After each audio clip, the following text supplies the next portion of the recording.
जय जय रघुवीर समर्थ. सुखा सारिखे पूर्ण वैराग्य जाचे, वसिष्ठा परिज्ञान योगेश्वराचे. कवी वाल्मिका सारिखा मान्य ऐसा, नमस्कार माझा सद्गुरु रामदासा. श्रीराम मला वाटते अंतरी त्वा वसावे, तुझ्या दासबोधासी त्वा बोध व्हावे. अपत्यापरी पाववी प्रेमग्रासा, महाराज या सद्गुरु रामदासा. जय जय रघुवीर समर्थ. श्रीकृष्ण गोविंद हरे मुरारे, हे नाथ नारायण वासुदेव. प्रद्युम्न दामोदर विश्वनाथ, मुकुंद विष्णोर्भगवन् नमस्ते. सच्चिदानन्दरूपाय विश्वोत्पत्त्यादिहेतवे, तापत्रयविनाशाय श्रीकृष्णाय वयं नमः. कृष्णाय वासुदेवाय हरये परमात्मने, प्रणतक्लेशनाशाय गोविन्दाय नमो नमः.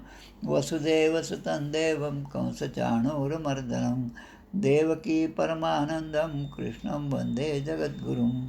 कृष्णकमलपत्राक्षं पुण्यश्रवणकीर्तनं, वासुदेवं जगद्योनिं नौमि नारायणं हरिं.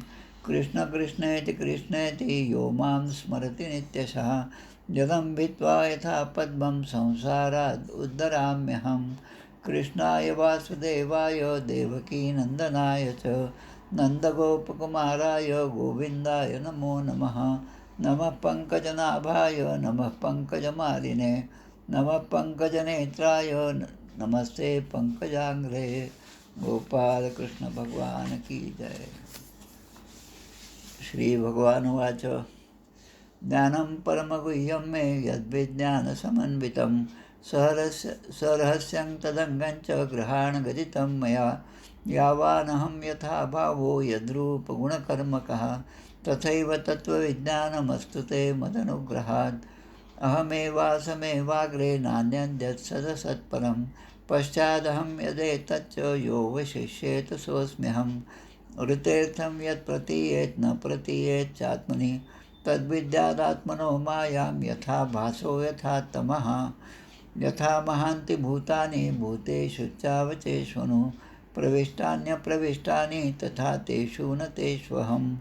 एतावदेव जिज्ञासं तत्त्वजिज्ञासुनात्मनः, अन्वयव्यतिरेकाभ्यां यत्स्यात् सर्वत्र सर्वदा. एतन्मतं समातिष्ठ परमेण समाधिना, भवान् कल्पविकल्पेषु न विमुह्यति कदाचित्. गोपाल कृष्ण भगवान की जय. जय जय रघुवीर समर्थ. नवमस्कंद अवतरणिका. नवमस्कंद अध्याय प्रथम. वर्णिला वैवस्वत पुत्र सुद्युम्न, मनुचे 5 पुत्र उत्तम पृषदाद्री द्वितीयात.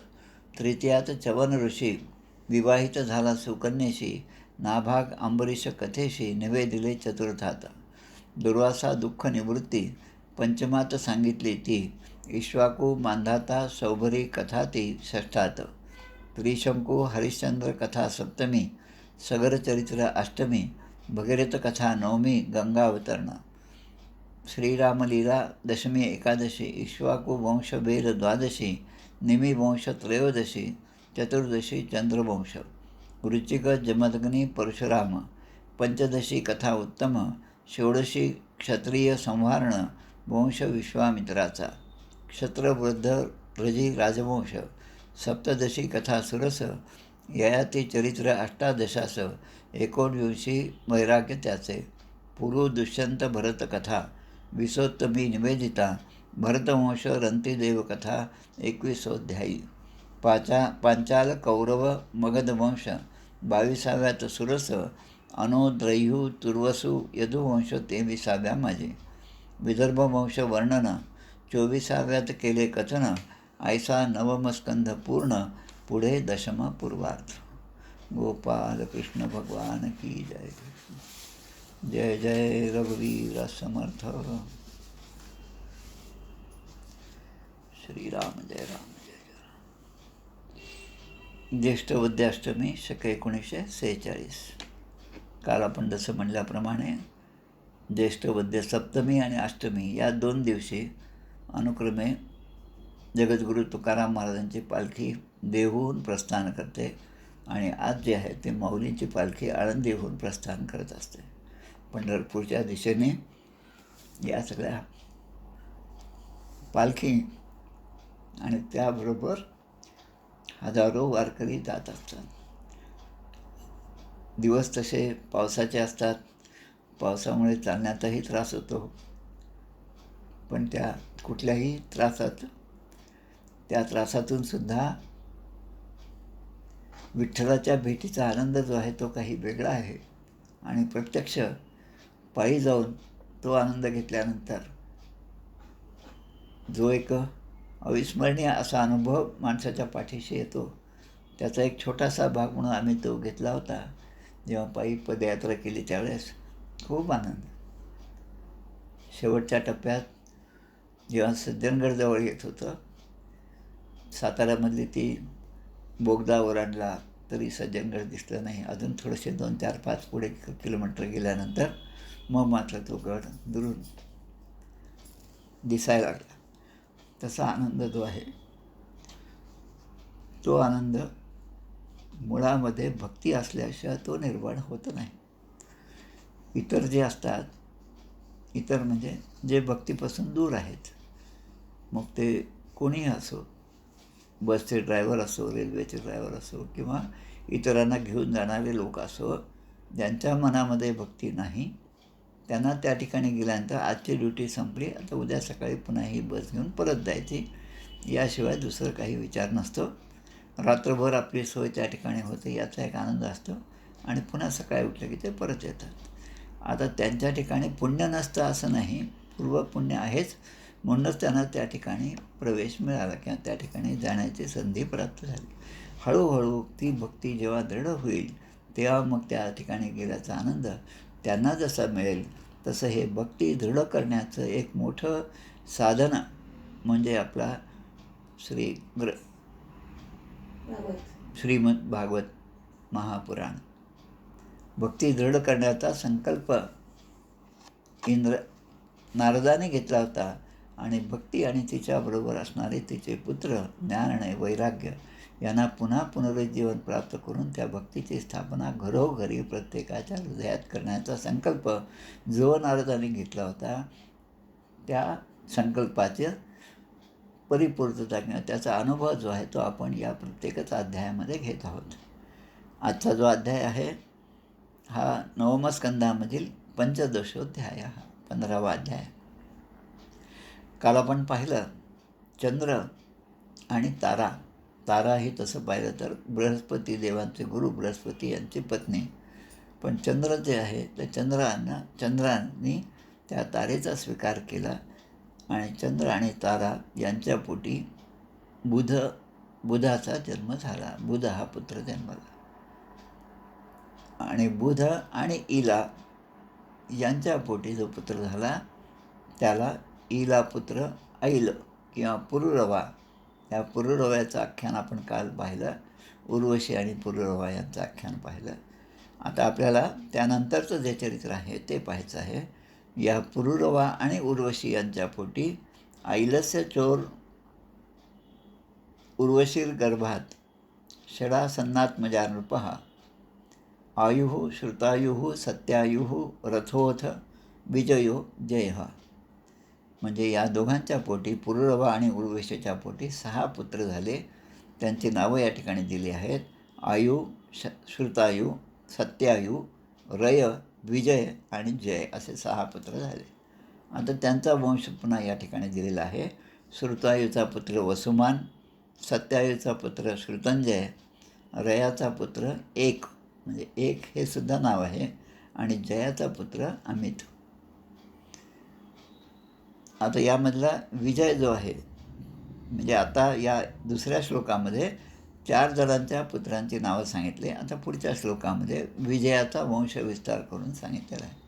विजय हा जो पुत्र होता या पूर्व आणि उर्वशीचा, त्या विजयाच्या पोटी भीम, भीमाच्या पोटी कांचन, कांचनाचा पुत्र जो आहे त्याचं नाव होत्र आहे आणि होत्राचा पुत्र जो आहे त्याचं नाव जन्नू आहे. आता हे जन्नू ऋषी यांचा उल्लेख मागे आपला झाला गंगावतरणाच्या वेळेस. जेव्हा गंगा भगीरथाने ती आणली आणि पृथ्वीवर आणत होते, तेव्हा पुढे भगीरथाचा रथ होता आणि मागे गंगेचा प्रवाह होता.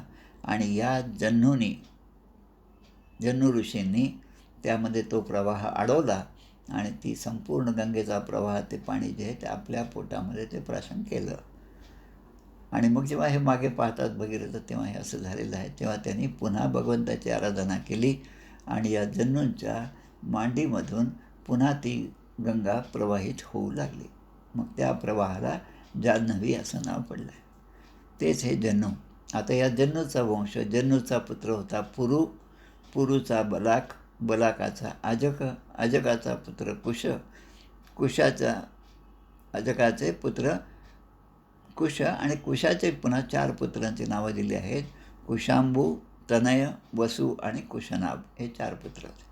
त्यापैकी कुशांबू जो आहे, त्या कुशांबूच्या पुत्राचं नाव गाधी. आता हे गाधी जे आहे ते आपल्या दृष्टीने महत्त्वाचं आहे.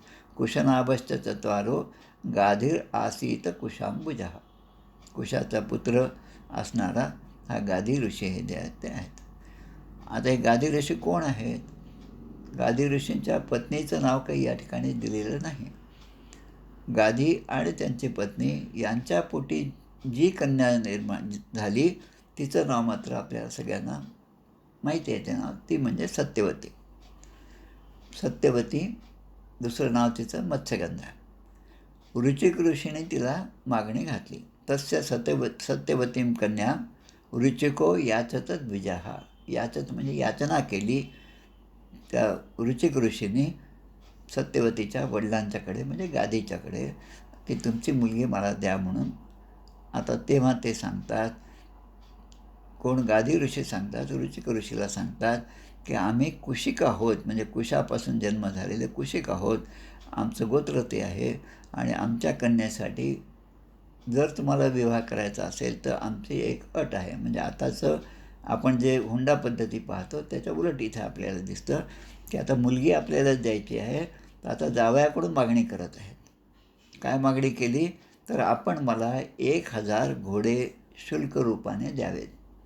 1000 घोडे आम्हाला आणून द्यावेत. ते घोडे कसे असतील? तर त्यांचा वर्ण हा पूर्णपणे शुभ्र असेल. दोन्ही कान जे आहेत त्यापैकी एक कान शुभ्र असेल आणि एक कान मात्र काळा असेल. फक्त कान काळा आणि बाकी सगळा वर्ण शुभ्र, असे 1000 घोडे आम्हाला आणून द्यावेत. आता गादी असं म्हणाला तेव्हा ऋचिक मुनींनी त्याचा अर्थ लक्षात घेतला आणि जाऊन वरुणाकडे, वरुण ही देवता आहे, पर्जन्याची देवता, वरुणाकडे त्यांनी याचना केली आणि त्यांच्याकडून हे सगळे 1000 घोडे आणले आणि ते त्यांना दिले. एकतः श्यामकर्णानां हयानां चंद्रवर्चसां. चंद्र म्हणजे चंद्राचं जसं चांदणं असतं, शुभ्र असतं, तसं पांढरे घोडे. आणि सहस्रम दीयतां शुल्कम कन्यायाः कुशिकाः वयम्. आता त्याप्रमाणे सत्यवतीशी या ऋचिक ऋषींचा विवाह झाला. आता ऋचिक ऋषी आणि त्यांची पत्नी सत्यवती, आता यांची सासू म्हणजे ऋचिक ऋषींची सासू म्हणजे गाधी ऋषींची पत्नी. आता या दोघींच्या मनामध्ये एकीकडे सत्यवती आणि तिची आई असणारे म्हणजे गाधी ऋषींची पत्नी, या दोघांच्या मनामध्ये पुत्रप्राप्ती व्हावी ही इच्छा दोघांच्याही मनामध्ये होती. महर्षी ऋचिक जे आहे ते तेजस्वी असे ते त्यांचा अधिकार होता. अनेक वर्षाची आराधना होती आणि त्यांना जर प्रार्थना केली तर त्यांच्या कृपा आशीर्वादाने आपल्या दोघींनासुद्धा पुत्रप्राप्ती होईल, म्हणून तो आग्रह त्यांनी त्यांच्याजवळ धरला. सत्यवतीने आपल्या नवऱ्याजवळ आणि त्या सासूने आपल्या जावयाजवळ हा आग्रह धरला. आता त्या काळातली प्रथा आहे, जसं आपण आज अभिमंत्रित पाणी असतं, ते पाणी आपण रामरक्षा म्हणताना समोर ठेवतो. रामरक्षा म्हणत असेपर्यंत त्यामधनं आपण एक बोट त्यामध्ये फिरवतो आणि जेव्हा रामरक्षा पूर्ण होते तेव्हा ते पाणी अभिमंत्रित झालेलं आहे. आणि असं अभिमंत्रित पाणी ते जर कोणाला दिलं तर त्याचा चांगला परिणाम त्या रोग यावर होतो आणि रोगही बरा होतो अशी आपली श्रद्धा आहे. आणि श्रद्धा असल्याशिवाय अशा गोष्टी होत नसतात. यांची पण श्रद्धा होती की आपल्या जावयाने किंवा आपल्या नवऱ्याने आपल्याला जर आपलं काही असं दिलं की तर त्यामधून आपल्याला पुत्रप्राप्ती होईल. आता इथपर्यंत ठीक आहे. आता महिलांचा स्वभाव जसा असतो त्याप्रमाणे सत्यवतीच्या आईला असं वाटलं की आपले जावई जे आहेत ते जे आपल्याला प्रसाद देणार आहेत, चरू शिजवून देणार आहेत, तर तो बायकोसाठी शिजवलेला चरू आणि सासूसाठी शिजवलेला चरू यामध्ये फरक असणार आहे असं त्या सासूने विचार केला. आणि सासू असं म्हणते की आता मुलीचा जो चरू आहे, मुलगी जर प्राशन करणार आहे, त्याचा जर चांगल्या प्रकारचा इफेक्ट होणार असेल तर तिचाच आपण का नाही मागून घेऊ आणि आपला तिला देऊन टाकू. म्हणजे मुलीच्या संसारामध्ये सासूने केलेली लुडबुड जी आहे ती आपल्याला या ठिकाणी लक्षात येते. आता यांनी तो चरू शिजवला, सगळं अन्निक झालं, ते शिजवलं. चरू म्हणजे एक यज्ञामध्ये असणारं एक खीर म्हणा आपल्या साध्या भाषेमध्ये, म्हणजे खीर तांदूळाची असेल कशाची पण असेल, त्यामध्ये दूध टाकून साखर टाकून कधी कधी आम्ही सुद्धा प्रसादाला म्हणून बालाजीच्या करत असतो. तर असा त्याने चरू शिजवला आणि मग ऋषी नदीवर स्नानाला गेले. स्नान आटपून मी परत येतो आणि आल्यावर तुम्हाला दोघांना हा चरू देतो. आता दोघांचाही चरू वेगवेगळा होता, वेगवेगळ्या भांड्यात ठेवलेला होता आणि झाकून ठेवला. ते गेले बाहेर. आता ते परत येईपर्यंतचा उद्योग या दोघींचा. आता आईला मुलीबद्दल प्रेम आहे आणि मुलीवर आईचा अधिकार आहे, इथपर्यंत ठीक आहे. आता आई मुलीला असं म्हणते की तुझा जो चरू शिजवून ठेवलेला आहे तो तू मला दे आणि माझा जो आहे तो तू घे. मनामध्ये आईचं काय आहे की जावयाने पत्नीसाठी, आपल्या मुलीसाठी उत्तम प्रतीचा चरू शिजवला असेल, त्यामुळे तो आपण घ्यावा आणि आपला जो आहे तो मुलीला देऊन टाका. आणि मुलाला ती बरोबर चांगल्या प्रकारे पटवून देते. आता मुलगी पण आज्ञाधारक असल्यामुळे तिलाही वाटतं आई म्हणते ते बरोबर आहे, आपण आईचं ऐकूया. म्हणजे आईच्या ऐकण्यामध्ये ती मुलगी पण हे विसरते की आपले पती राज परत आल्यानंतर, ऋषी परत आल्यानंतर ते आपल्याला चरू देणारच आहे, थोडा वेळ आपण वाट पाहावी. पण हा धीर काही दोघांच्या ठिकाणी नव्हता आणि त्यामुळे त्यांनी तो चरू जो आहे तो त्याची अदलाबदल केली. एकीचा दुसऱ्याने घेतला, दुसरीचा आईने घेतला. म्हणजे आईसाठी केलेला मुलीने घेतला आणि मुलीसाठी केलेला आईने घेतला. आता ऋषी जे आहेत तद्विज्ञाय मुनिः प्राह पत्नीं कष्टमकारशीही घोरो दंडधरः पुत्रो भ्राता ते ब्रह्मवित्तमः. आता ते ऋषी परत आले आणि पुन्हा त्याने आता ते चरू जो आहे तो आता या दोघींना देण्यासाठी दोघींना बोलावलं. पण सत्यवतीकडून असं समजलं, पत्नीकडून असं समजलं की आम्ही तो चरू आधीच घेऊन टाकला आहे. म्हणजे पतीच्या आज्ञेविरहित पत्नीने जे जे केलं ते मान्य नाही शास्त्राला. पत्नीचा अधिकार एवढाच आहे की त्यांनी पतीच्या वचनांचं पालन केलं पाहिजे. पतीने सांगितलं होतं की मी आल्यावर तो तुम्हाला देईल. पत्नीने आईच्या सांगण्यावरून, आई मोठी आहे, आई बरोबर सांगत असेल असं म्हणून तिने ते अदलाबदल केली. आणि मग ते म्हणतात, रागवतात आपल्या पत्नीला, सत्यवतीला, की तू मोठा अनर्थ केला आहे. तद्विज्ञाय मुनिः प्राह पत्नीं कष्टमकारशी. म्हणजे कष्टप्रद असं बोलणं त्याने त्या आपल्या पत्नीला केलं. घोरो दंडधरा पुत्रा. मग त्याचा परिणाम काय होईल? तू जो चरू घेतलेला आहे तो चरू घेतल्यामुळे तुझा पुत्र जो होईल तो मात्र क्रूर स्वभावाचा होईल. पत्नीला ऋषी सत्यवतीला सांगत आहेत. आणि तुझ्या आईने जो चरू घेतलेला आहे त्यापासून होणारा जो मुलगा आहे तो मात्र श्रेष्ठ आणि ब्रह्मवेत्ता होईल. आता ही योजना आधीची होती, पण ही अदलाबदल करायची ही सुद्धा एक योजनाच असते. कुठलंही जर वाढलेलं पानसुद्धा भगवंताच्या इच्छेशिवाय इकडून तिकडे घालत नसेल तर प्रत्येकच गोष्टीवर शेवटचा व्हिटो जो आहे तो भगवंताचाच असतो. आपल्याला आपला आहे असं वाटतं आणि म्हणून तो अहंकार आपण आपल्याकडे घेतो. पण भगवंताच्याच कृपेने या सगळ्या गोष्टी घडत असतात. असा ज्यांचा भाव असतो ते मात्र भगवंताच्या चरणी इतके लीन होतात की त्यांना स्वतःचं कर्तृत्व म्हणून काहीच दिसत नाही. त्याने सांगितलं आणि मी केलं. माळीये माळ्याने जेविते नेले, तेविते निवांतची गेले. माळ्याने जसा मार्ग दाखवला त्याप्रमाणे पाण्याने जायचं. पाण्याचा एकच धर्म आहे, ते उंचाकडून खोल भागाकडे पाणी वाहत जातं, हा त्याचा स्वधर्म आहे. आता त्याला कोणता मार्ग द्यायचा, कोणत्या झाडांना पाणी द्यायचं, आज मिरच्याला द्यायचं का फुलांना द्यायचं, हे ते माळी ठरवेल आणि त्याप्रमाणे वाहत जायचं. भगवंताच्या इच्छेने, देवाच्या इच्छेने वर्तावे, देव करील ते मनावे, मग सहजची स्वभावे कृपाळू देव. प्रत्येक ग्रंथ वाचत असताना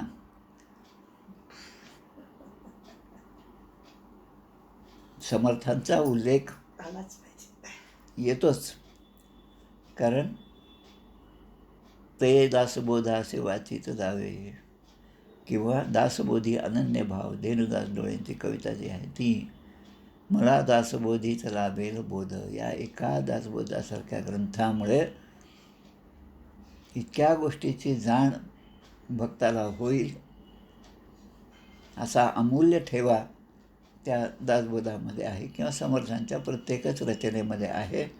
आणि त्याप्रमाणे आपल्याला ती सवयच लागून जाते. वाचत असताना, ऐकत असताना, कुठेही काही पाहिलं की त्यामध्ये एक सवय लागते की अरे असं समर्थाने कुठे म्हटलं आहे, पहा बरं, शोधून पहा. अशी एकदा दृष्टी झाली की मग समोरचं काही टी व्हीवरचं सिरियल असो, कोणाचं वागणं असो, किंवा कुठलीही घटना असो, ती घटना पाहत असताना त्या दासबोधाच्या कसोटीवर तावून सुलाखून घ्यायची सवय भक्ताला लागते. आता हे तसं म्हणतात की तू जे केलं ते बरोबर केलं नाही, आणि ती म्हणते की आता माझा मुलगा क्रूर स्वभावाचा होईल असं तुम्ही सांगता, आणि माझा भाऊ म्हणजे माझी आई जी आहे तिच्या पोटी जो जन्म होणार तो ब्रह्मवेत्ता होईल. आता एक हा अनर्थच झाला. म्हणून त्या दोघी आता पुन्हा याचना करतात सासू जावयाकडे, आणि ही पत्नी जी आहे ती आपल्या नवऱ्याकडे याचना करतात. आणि मग प्रसादितः सत्यवत्या मैवं भूदिती भार्गवः अथ तर्हि भवेत् पौत्रो जमदग्नेस्ततो अभवत्. तर तुझा मुलगा क्रूर स्वभावाचा होणार नाही, पण तुझा नातू मात्र होईल असं पत्नीला सांगतात, सत्यवतीला सांगतात. म्हणजे त्या दोघींनी ऋचिक ऋषीला प्रसन्न करून घेतलं, आणि मग हा थोडासा बदल ऋचिक ऋषीने प्रेमापोटी केला. सत्यवतीच्या पोटी जमदग्नी ऋषीने अवतार धारण केला, आणि याच जमदग्नी ऋषींचे पुत्र असणारे परशुराम, भगवंताचा 6वा अवतार. 7वा राम, 8वा भगवान श्रीकृष्ण.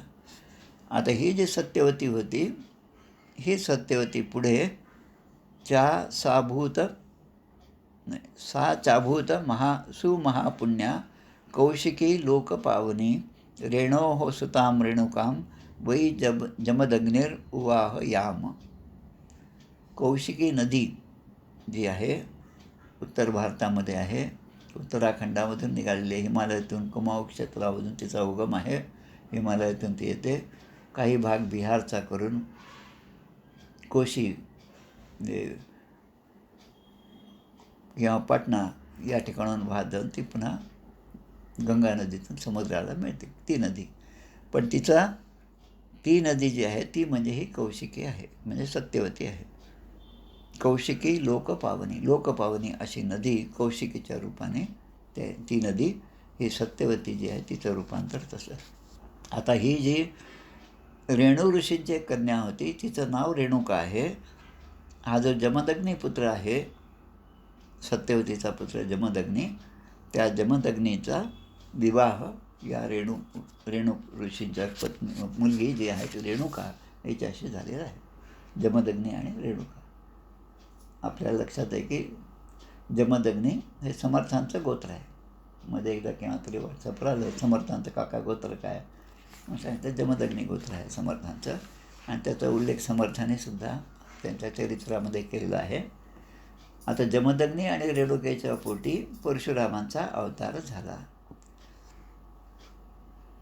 आणि त्यांच्या व्यतिरिक्त त्यांना इतर भाऊसुद्धा होते. त्यामधले सगळ्यात लहान जे आहे ते परशुराम होते. आता ही कथा या सगळ्या वंशाची झाली. आता दुसरीकडे हय नावाचा एक वंश होता आणि त्या वंशातला अधिपती असणारा अर्जुन होता. आता हे अर्जुन आणि पांडवांचे अर्जुन हे दोन्ही वेगळे आहेत. आता ह्या अर्जुनाला पुढे सहस्रार्जुन असं नाव प्राप्त झालं. हय वंशाचा नाश करण्यासाठी भगवंतानेच अवतार धारण केला आणि त्यांनी या पृथ्वीला निक्षत्रिय केले. यमाहुर वासुदेवंशम हैहयानाम कुलांतकम. हैहय वंशाचा कुळाचा अंत करण्यासाठी त्रिसप्तकृतो य इमाम 3 × 21 म्हणजे 21 वेळा पृथ्वी निक्षत्रिय करण्यासाठी भगवंताने अंशावतार धारण केला आणि ते म्हणजे परशुराम. परशुराम म्हटलं की 2-3 गोष्टी आठवतात. ते रामाने जे धनुष्यभंग केला आणि त्यानंतर परशुरामांची भेट झाली. परशुरामांचा संताप रामाने पाहिला आणि मग तो परशुरामांचा संताप रामाने आपल्या छातीशी हृदयाशी ते दर्शनं देऊन त्यांचा संताप जो आहे तो शांत केला. ही कथा सगळी रामायणामध्ये पुन्हा पुढे येतेच. म्हणजे आता याचं कारण काय? आता इथं प्रश्न काय की क्षत्रिय होते कोण? हे हय वंशाचे अधिपती असणार हा सहस्रार्जुन. सहस्रार्जुनाचा आता प्रश्न पडला. शुकदेव सांगत आहेत आणि परीक्षित राजा ऐकत आहे. तर परीक्षित राजाने पुन्हा प्रश्न केला, किम तदम हो भगवतो राजन्यैर अजितात्मभिः कृतं येन कुलं नष्टं क्षत्रियाणाम अभीक्षणः. संयमशून्य म्हणजे जो पराक्रमी आहे त्याने संयमाने वागलं पाहिजे. आता मी पराक्रमी असेल तर मी समोरच्याचा नाशच केला पाहिजे. तो पराक्रम दुसऱ्याचा नाश करण्यासाठी नाही. परित्राणाय साधूनाम विनाशायच दुष्कृताम. दुष्कृत्य करणारे जर असतील तर त्यांचा विनाश करण्यासाठी माझ्या पराक्रमाचा मी वापर केला पाहिजे. आपण म्हणतो की जे पैलवान आहेत शक्तिसंपन्न आहेत ते शक्तिसंपन्न असतात पण त्यांचं जे आहे ते सगळं घुटण्यामध्ये असतं. म्हणजे ते जास्त विचार करू शकत नाही. त्यांना एवढंच समजतं की समोर आहे तर त्याला मारलं पाहिजे एवढंच समजतं. कारण रजोगुण आणि तमोगुणाने ते भारलेले असतात आणि म्हणून ते पृथ्वीला भारभूत झालेले असतात आणि असे जे असतात त्यांचा नाश करण्यासाठी भगवंताचा अवतार होतो. आता प्रश्न विचारला परीक्षित राजाने, कोणत्या कारणाने या क्षत्रिय वंशाचा संहार भगवंताने केला आणि त्यासाठी कोणता अवतार धारण केला?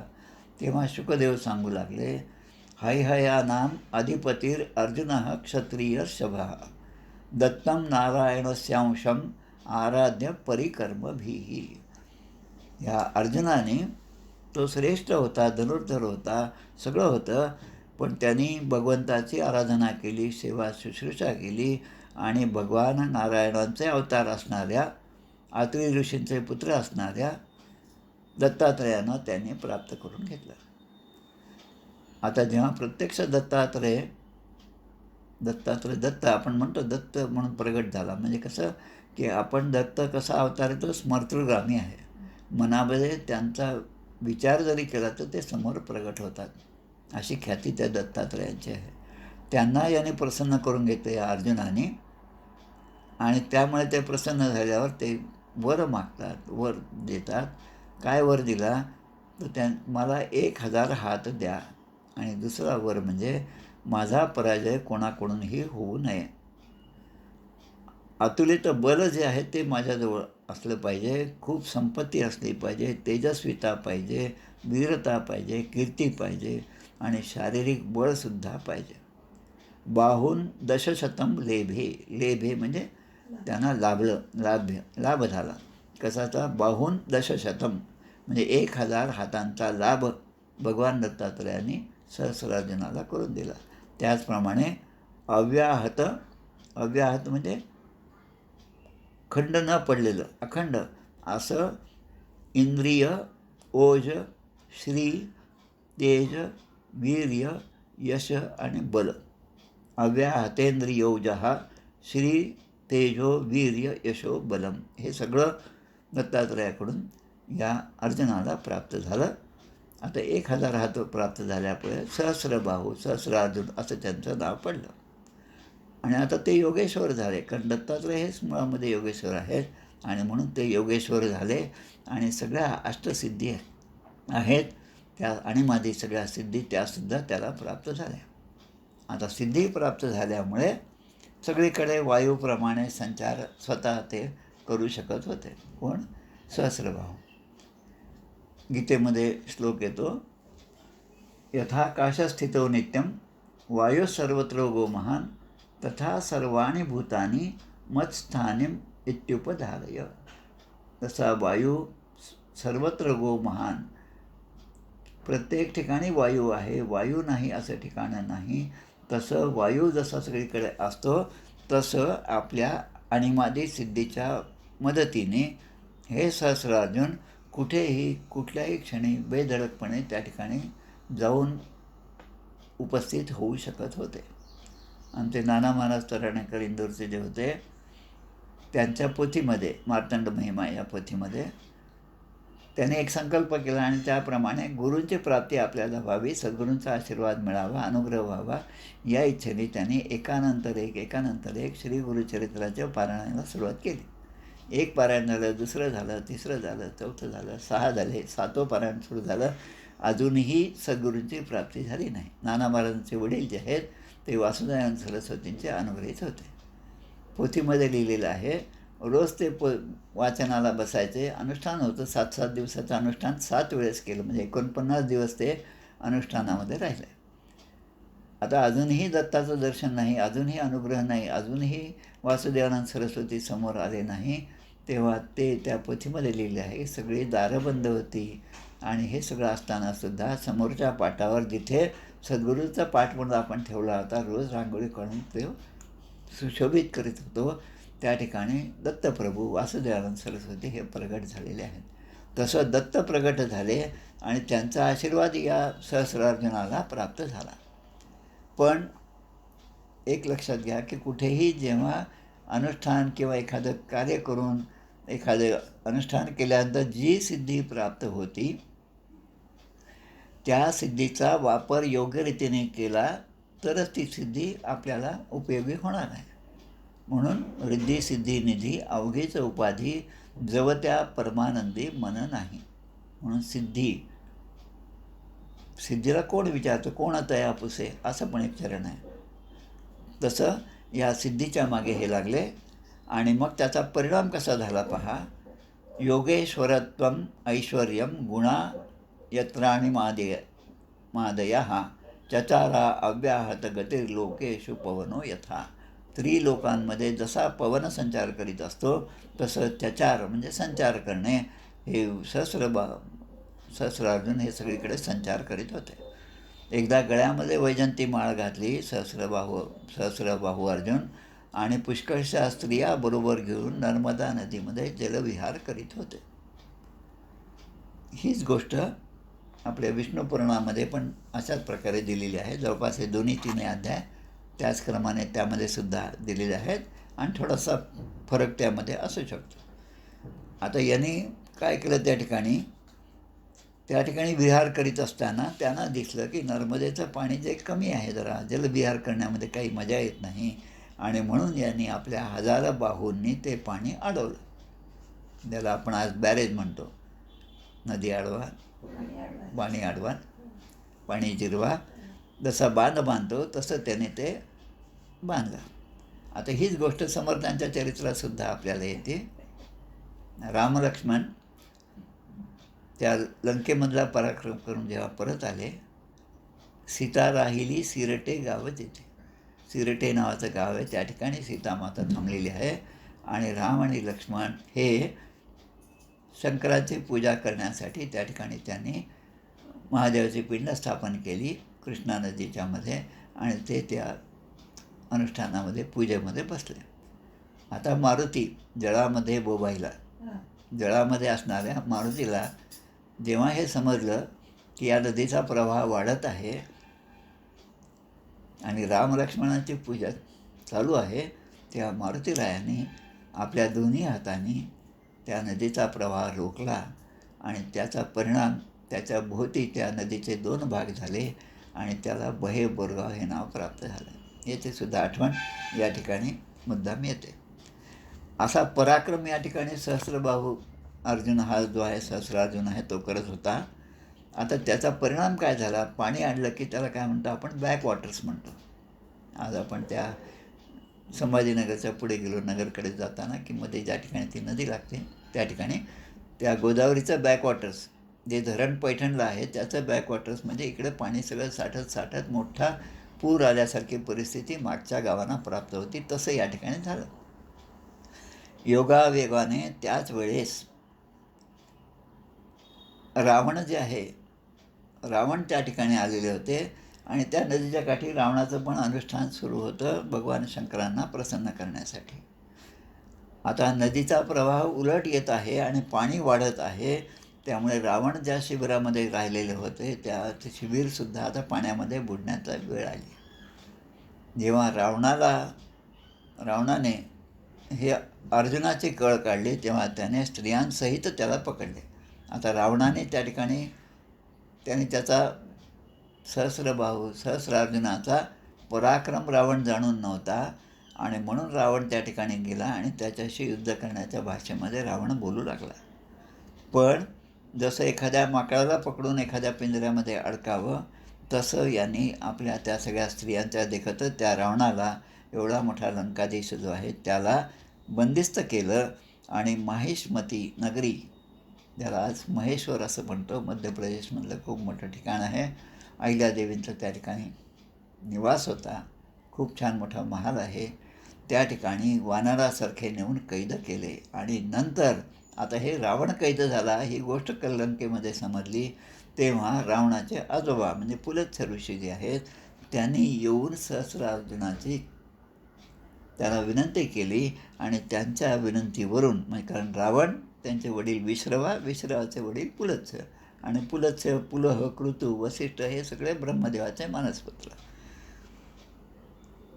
आणि त्याने सोडून दिलं रावणाला.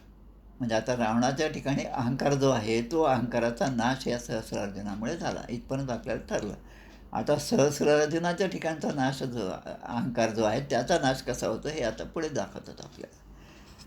आता सहस्राबाहू अर्जुन हा जो आहे तो शिकार करण्यासाठी जंगलामध्ये गेला आणि जंगलामध्ये भटकत असताना योगायोगाने तो जमदग्नी ऋषींच्या आश्रमामध्ये जाऊन पोचला. यदृच्छया आश्रमपदम जमदग्नेरु उपाविशत.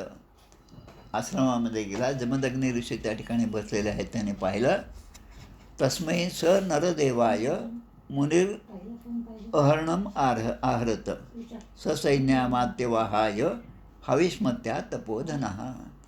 तपस्वी जमदग्नी मुनींनी पाहिलं की आश्रमामध्ये कामधेनू त्या ठिकाणी आहे, आणि ही कामधेनू काय आहे की त्या कामधेनूच्या प्रतापाने, त्या कामधेनूच्या आशीर्वादाने ज्या ज्या गोष्टीची कामना केली, कारण कामधेनूच आहे, ती धेनू आहे, उच्च प्रकारचे धेनू आहे की जिच्यामुळे सगळ्या सुखसोयी आपल्याला सहजपणे प्राप्त होतात. ज्याची ज्याची आपल्याला गरज आहे, ज्याची ज्याची इच्छा आपण व्यक्त केली ती गोष्ट त्यातून आपल्याला मिळते.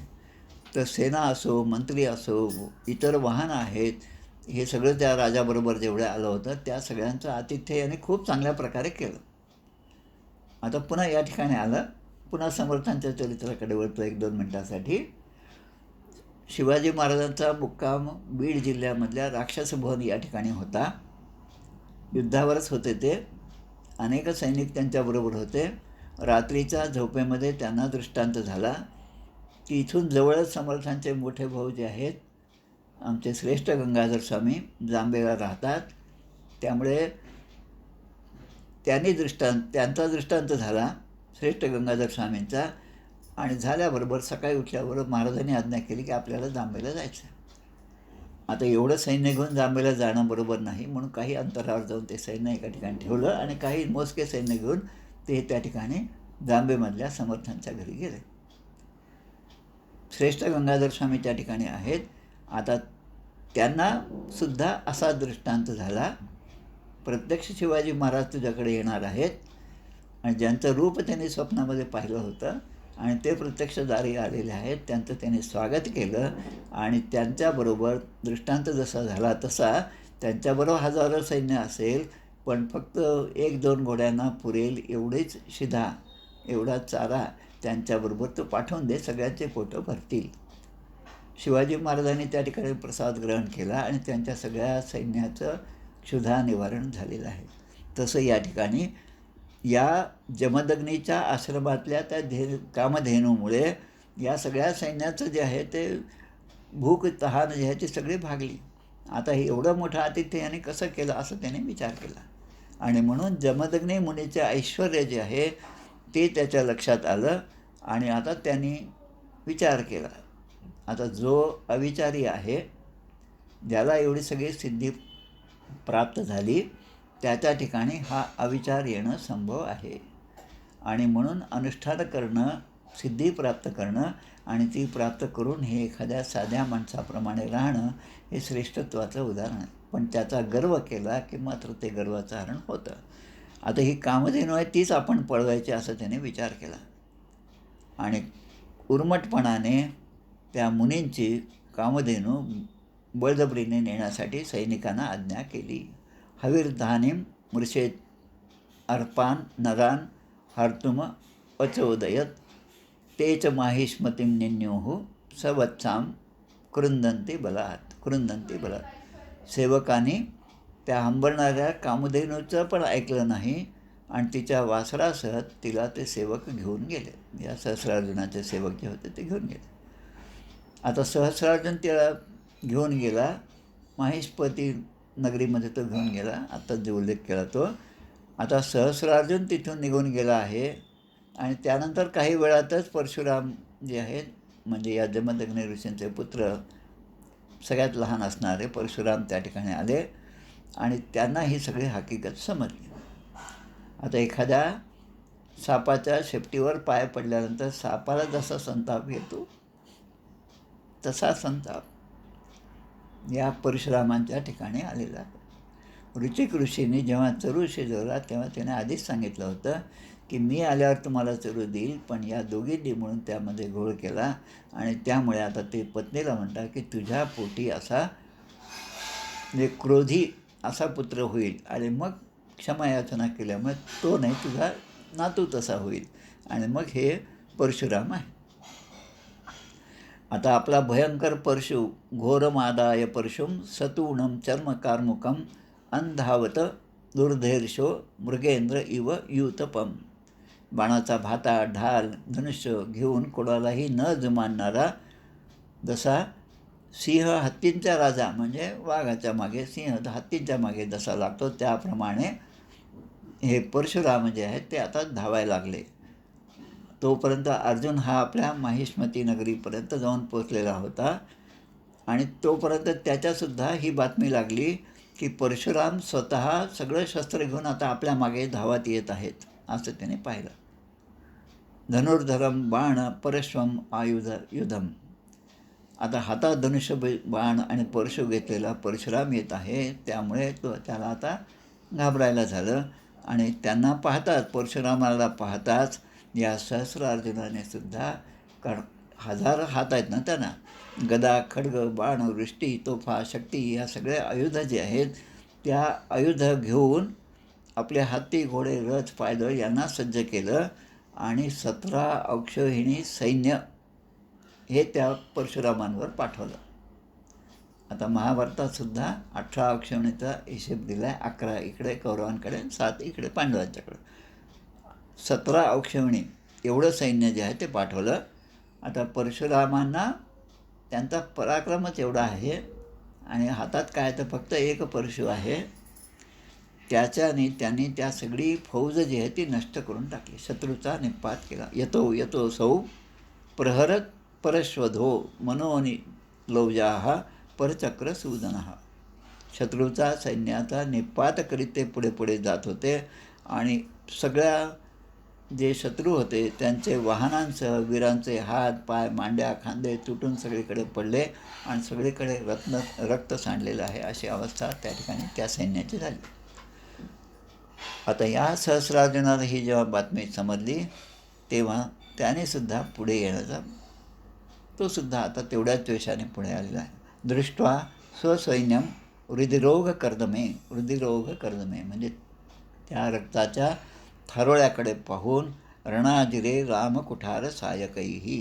परशुरामांच्या परशुने बाणांनी तुकडे तुकडे होऊन रणभूमीवर पडलेल्या आपल्या सैन्याला त्याने पाहिलं आणि तो स्वतः आता लढण्यासाठी सज्ज झाला. आता सहस्रबाहू होते.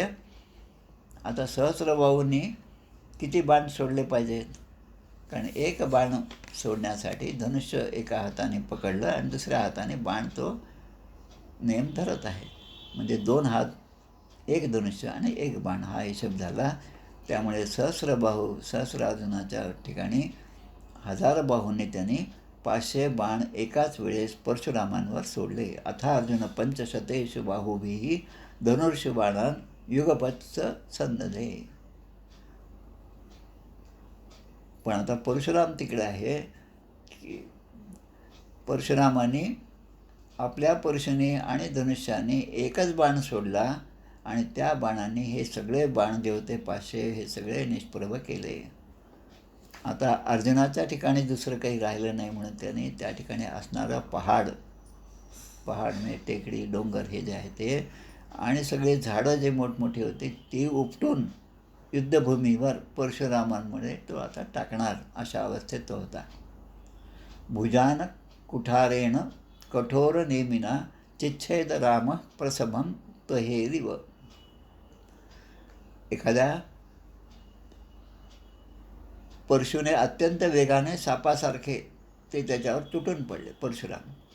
आणि त्याने काय केलं असेल की त्यांनी त्याचे आता हात तुटलेले आहेत आणि त्याचं मस्तक जे आहे ते धडापासून वेगळं केलं. कृतबाहो शिरस्तस्य गिरे हे शृंगम इवाहरत हाते पितरी तत्पुत्रा अयुतम दुद्रुर्मुर भयात. म्हणजे भीतीमुळे त्याचे जे सहस्रार्जुनाचे जे पुत्र होते त्यांची संख्या, आता याला हात 1000 आहेत, याचे पुत्र किती आहेत त्याची संख्या दिलेली आहे ते 10,000 पुत्र त्या ठिकाणी त्याच्या बाजूने लढत होते. आता आपल्या वडिलांचंच मस्तक धडा वेगळं झालेलं आहे हे त्याने पाहिलं आणि त्यामुळे ते सुद्धा भिवून पळून गेले. अग्निहोत्रीम उपावर्त्य सवत्साम परवीरहा समुपेत्याश्रमम पितरे परिक्लिष्ठाम समर्पयत. शत्रूंचा नाश करणाऱ्या परशुरामांनी मग वासरासह जी कामधेनू तिथे बांधलेली होती त्या कामधेनूला वासरासह परत आणली आणि तिला आपल्या वडिलांच्या त्या आश्रमामध्ये आणून ठेवलं. जमदग्नीच्या वडिलांकडे सोपवलं.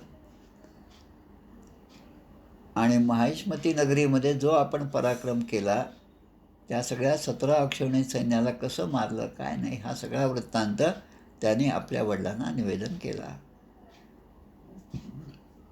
राम राम महाबाहो भवान पापम कारशीत अवधीन नरदेवम यत सर्वदेवमयम वृथा.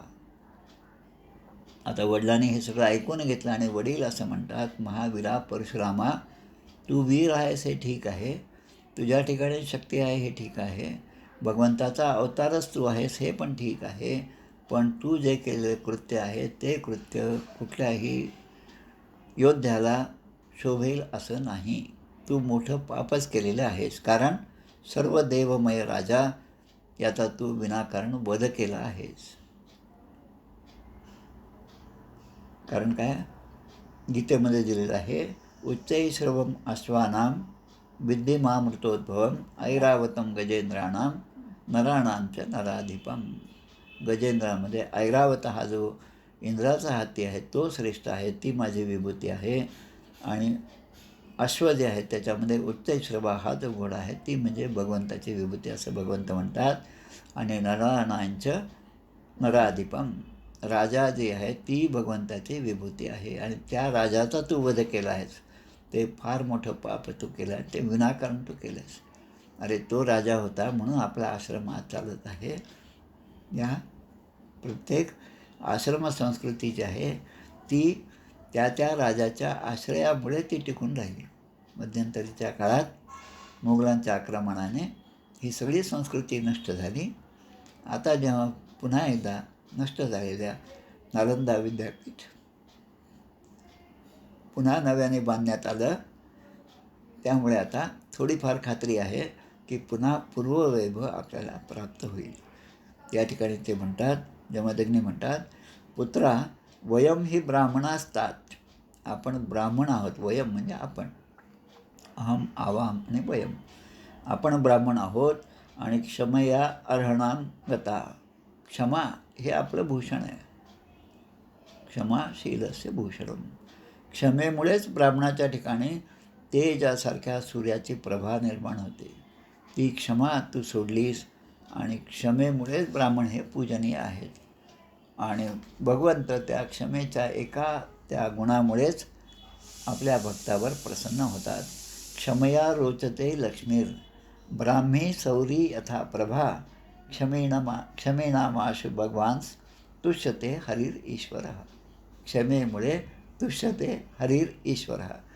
भगवंतासारखे ज्या देवता आहेत ते त्या क्षमेमुळेच प्रसन्न होतात. क्षमावान लोकावरच भगवंत लवकर प्रसन्न होतात. आणि सार्वभौम अशा या राजाचा तू वध केला आहेस, हे फार मोठे पाप तुझ्याकडून झालेले आहे. त्यामुळे आता संसेवयाचा हो जय्यंगाच्युत चेतना. या भगवंताचे स्मरण करेत तू आता तीर्थयात्रा करून आपण केलेलं हे जे पाप आहे ते आता धुवून टाकलं पाहिजे, असं जमदग्नी ऋषी परशुरामांना सांगत आहेत.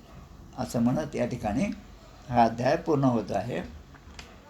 इति श्रीमद्भागवते महापुराणे पारमहंस्यां संहितायां नवमस्कंदे पंचदशोऽध्यायः. श्रीकृष्णार्पणमस्तु. आता पुढच्या आठवड्यामध्ये याच परशुरामांकडून क्षत्रियांचा संहार कसा झाला, त्यानंतर विश्वामित्राचं जे आपण आत्ताच पाहिलं आपण त्या चरूच्या संदर्भामध्ये विश्वामित्राचा जन्म, हे विश्वामित्र म्हणजे सत्यवतीचे भाऊ होते. त्यामुळे विश्वामित्रांच्या वंशाची कथा ही आता पुढच्या 16व्या अध्यायामध्ये आपल्याला पाहिजे. ते आपण पुढच्या वेळेस पाहूया. जय रघुवीर समर्थ. आरती म्हणूया. जय हो जय श्री भागवता, आरती करी तुझ भगवंता. जय हो जय श्री भागवता, आरती करी तुझ भगवंता. श्री शुकमुनीने परम भक्तीने नाना परीने गायले जा हरिचरिता. आरती करी तुझ भगवंता. वेद तरुचे मधुर फळ, स्वादुरसे जे सोज्वळ. आत्माराम मुनी अचळ, सेवुनी करीती जन सफळ.